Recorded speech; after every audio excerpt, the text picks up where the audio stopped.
जेव्हाही कधी कामाची गडबड असते ना, तेव्हा आणखीन अशी गडबड होऊन काम वाढतच असतं. सकाळी सकाळी स्वामींचं तोरण रंगवत होते, तर त्यावेळेस हा रंग माझ्याकडून सांडला. बरं, मला बऱ्याच व्हिडिओमध्ये विचारलं जातं की झाडाला कीड पडली तर तू काय करतेस? तर एकदा आहे ना, मी नर्सरीमधून हे औषध आणलं होतं. साधारण 1 लिटर पाण्यामध्ये ही संपूर्ण पुडी मिक्स करून आहे ना, मी त्याची फवारणी करत असते.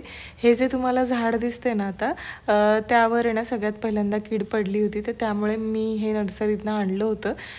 आणि आता माझं ते झाड तुम्ही पाहू शकता किती छान आणि हेल्दी झाले. वर्षभरापूर्वी यावर कीड पडली होती आणि खरंच खूप छान माझं ते झाड आता झालेलं आहे. त्यामुळे माझा तरी विश्वास बसलेला आहे या औषधावर. आत्ता मला आहे ना कढीपत्त्यावरती हे मारायचं आहे, कारण कढीपत्त्याला कीड पडलेली आहे आणि थोडंसं जास्वंदावरही मारायचं आहे.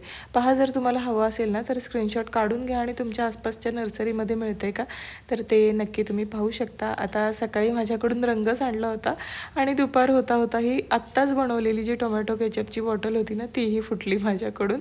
आणि एकतर गडबड एवढी आहे की गावाला जायचे आणि शूपचे काही कोलॅबरेशन्स व्हिडिओ आहेत ते शूट करायचे होते, तर त्यामुळे एकाच दिवशी 2-3 वेळा मी माझे ड्रेसेस चेंज करून ते व्हिडिओ शूट करून घेतलेत. आता इथून पुढचे व्हिडिओ तुम्हाला गावाचे भेटतील. आता मी भेटते तुम्हाला उद्याच्या व्हिडिओमध्ये. बाय.